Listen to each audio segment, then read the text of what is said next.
Ask Reddit.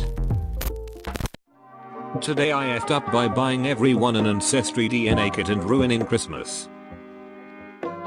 Earlier this year, Ancestry DNA had a sale on their kit. I thought it would be a great gift idea, so I bought 6 of them for Christmas presents.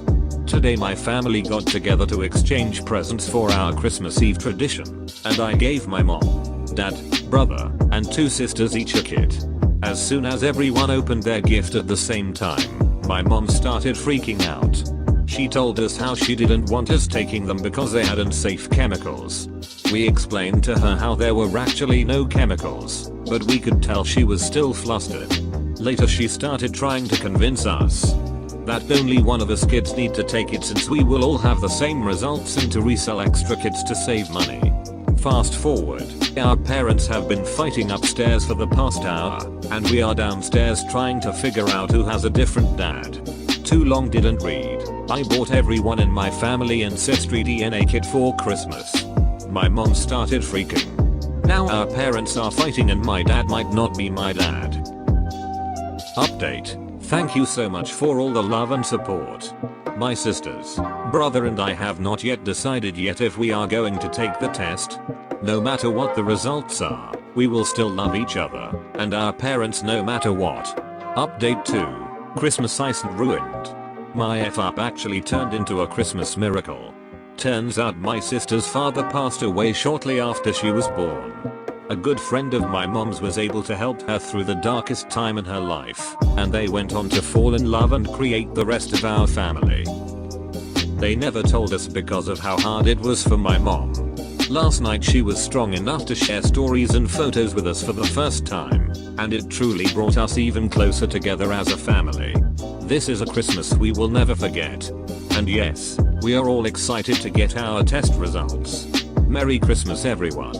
P.S. Sorry my mom isn't a. No, you're not my daddy. Recently, I traveled to Denver, Colorado with my wife and my wife's parents. As a resident of a non-legalized state and as someone who is too much of a coochie to regularly buy illegal drugs, the thing I was looking forward to most was the chance to buy fancy legal weed. What could possibly go wrong? So the first thing I do upon arriving, and after successfully ditching the in-laws, is drag my wife to a nearby dispensary for a shopping spree. And oh my god, it was just like in my dreams. Tons of different options in neat little sample jars and a team of helpful stoners walking me through the various strains. Are you looking for a mellow body high? Or do you want something that gives you a bit more pep and energy? Or are you just hoping for something light to take the stress off? Yes, yes and yes, I reply eagerly, like a fat kid in a candy store, and request an 1/8 ounce of about 7 different options. In hindsight, if I learned anything from this experience, it is that my math and science teachers never taught me basic information, like what is an ounce or how much weed can a person consume in a single weekend. Sure, I can tell you when 2 speeding trains leaving separate stations will collide or recite Avogadro's number. But it turns out that none of that information is particularly relevant to getting high in a responsible and efficient manner. And it was at this dispensary that I also learned that you can't actually smoke in public places, including the hotel that my wife and I were staying at. As a result, before leaving, I begged my wife to buy some edibles that I could munch on until we found a place to properly get litters. After expressing shock as to the absurd volume of drugs that we were buying, unlike me, she is a product of private school and understands the imperial measurement system. She relents, and we walk out of the store with what felt like a dump truck of weed plus a small package of seemingly innocuous ginger snap cookies. When we finally get back to the hotel room, I tear those bad boys open, only to find about a dozen tiny cookies roughly the size of a quarter. What the F? Denver. Seeing the skepticism and hunger in my eyes, my wife warns me that I should go easy and look at the back of the package first before trying one. Dose size. 1 stroke to cookie. I read silently as I start taking microbites from the edges, like a giant chinchilla gnawing on a sunflower seed. But what kind of a savage only eats half a cookie? So a second later, I covertly pop the remainder into my mouth. And then I quickly stuff another 2 cookies in my mouth for good measure the moment my wife turns her back. We may not have legal weed back home, but I routinely devour an entire package of Milanos in one sitting without breaking a sweat. Your move, tiny ginger snaps. About 30 minutes later we are in the backseat of her parents' rental car on the way to dinner. And that's when things start to go tits up. My stomach growls. Loudly and angrily. My wife looks at me with inquisitive eyes that seem to say diarrhea, but I merely clutch my tummy and mumble something about altitude sickness. You didn't eat a whole cookie, did you? She asks, 10% in genuine concern and 90% in seething irritation. Of course not, I respond, avoiding eye contact for the remainder of the car ride. A few minutes later we are climbing out of her parents' rental car and heading into some trendy farm-to-table restaurant. I don't remember how I made it to my seat, and I don't remember even looking at the menu, but I do remember the concerned look on the waiter's face as he asked me if I was doing alright. Keep it together, man, I say to myself. But my wife's sudden groan suggests that I may have also said that to the waiter. Things are going downhill fast. The waiter nods sympathetically, takes our orders, and then heads to the next table. The moment he walks away, my wife is staring daggers at me. I start to worry that the jig is up. You are sweating. From your entire face, she says with both pity and disgust. Not quite knowing what to do, I reach for my napkin and proceed to blot my cheeks, nose, neck, chin and forehead. At this point, my wife's mom looks over at me with some concern. Are you alright? She asks kindly.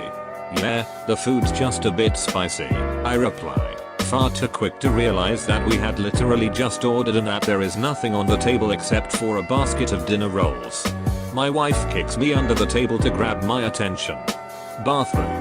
Now, she hisses. Get it together. I reluctantly get up from the table and head for the toilet. After splashing several handfuls of water on my face, I approach a urinal and start to pee. Now, one of the more disconcerting effects of those tiny ginger snap monsters is the feeling that time has become untethered from reality. As I am peeing, I start to get the very unsettling feeling that I have been taking a piss for the better part of an hour and that my wife must be pacing around the restaurant worried about me. But deep down I know that is absurd. I've been peeing all my life, sometimes multiple times a day. I've probably taken more than 50,000 leaks, and it usually only takes about a minute at most.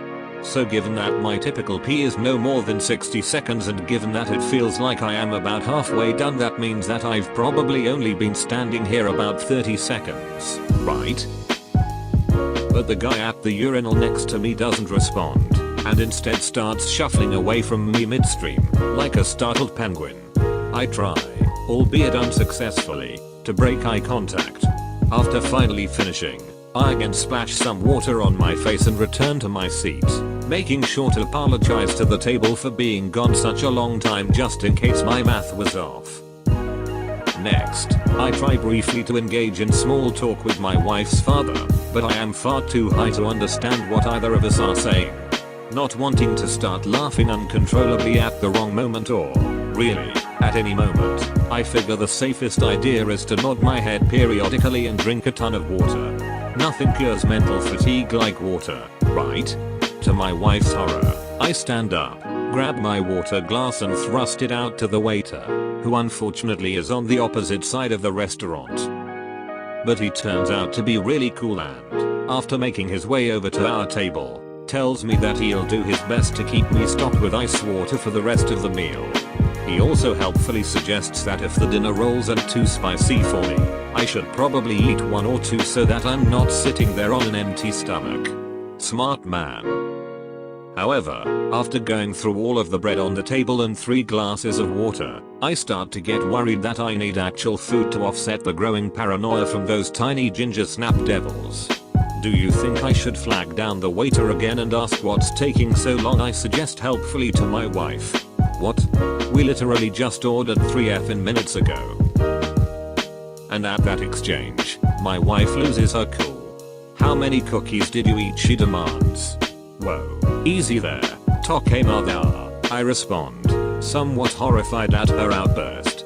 I had a few cookies, but keep it down. I don't want your parents to know how effed up I am right now. Really? They are sitting 2 feet away from you. They know. I look up and for the first time notice both of my in-laws just staring at me for what literally felt like an eternity. Too long. Didn't read. Ate way too many edibles on a trip and wigged out during a dinner with my wife and her parents. As for part II of the story, there's a reason, or technically, 3 delicious reasons why it was cut short. At that point, my wife's singular focus was on getting me out of the restaurant before I either puked all over the table or pissed myself, or an unsightly combination of both. So after a few spastic, two-handed waves goodbye to my in-laws, she rushed me to the door like a Secret Service agent evacuating the president. My night after that was a whirlwind of barfing and groveling, mixed with a few vain attempts at getting handsy back in the hotel room. But being the absolute awesome sweetie that she is, my wife stuck with me through the whole nightmare, whispering over and over in my ear, "Please don't die, we have a mortgage." Today I effed up by telling my son's new doctor we are anti-vaxxers. My son has autism, level 1, previously called Asperger's, and due to that he also has a psychiatrist, multiple psychologists and doctors. We decided to get a new primary doctor who works closely with his other providers to better coordinate his care this past summer. I brought my son in for a standard well-child visit, and spent nearly an hour with this new doctor going over his issues, and medications, history etc. Toward the end of the visit she says to me, "Well, he can get the Gardasil vaccine today," to which I reply, "Oh, no he can't have that, I don't want him to get autism." I should maybe note here that I am an Aspie too, and while I think my sarcasm is on point, I must have been a little too serious looking because she just stared at me. The silence lasted an eternity while I imagined she was deciding how to proceed. Eventually I laughed and tried to assure her I was only kidding, but she only returned a nervous sounding chuckle and left the room. As my son and I were discussing whether I was offensive, he thought I was hilarious. In walked the nurse with a stack of information about vaccines. He started his lecture about vaccine safety and potential risks, etc., and no amount of my assurances that we are not in fact anti-vax would stop him.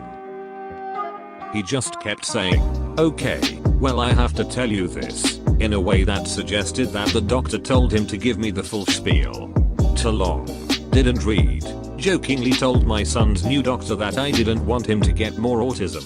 Got a 15-minute lecture on vaccine safety for my already fully vaccinated kid. Today I effed up by sending nudes to my employee group chat. Well, I recently started a new job about 5 to 6 months ago, doing some tech work, trying not to be too specific. With that being said, I'm pretty young, 24. Definitely the youngest that works there by far. I also mostly work with other men, 30 to 40. We have a group me for the store I work at, which includes the owner, the manager and 5 to 6 other employees. The previous night I had been feeling a little frisky and desired to take some pictures/videos for the guy that I was with at the time. No biggie, right? The next morning I had work, go in as normal, pretty busy day actually. None rolls around and I needed to post a picture to the group about an issue I was having with the computer I was working on. I typed what I needed to say, clicked the camera roll icon, and just as I clicked the picture, a customer came up and started asking me a question. I hit send without thinking and go on about my day. I should also probably say that by this time I was working alone and closing, so no one else was around.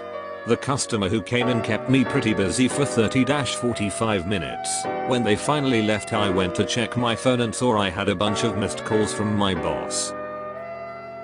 At first I thought he was just calling me about the question I had. While the phone was ringing, I went back to look at the gram. To my horror, I clicked not just a picture from the night before, but the whole damn video. My heart dropped instantly when I realized what happened. My boss picked up the phone. He began questioning me about what my intentions were with the video and that he's never had anyone do such a disrespectful act in the company before. I tried to explain, but needless to say that was my last day working there.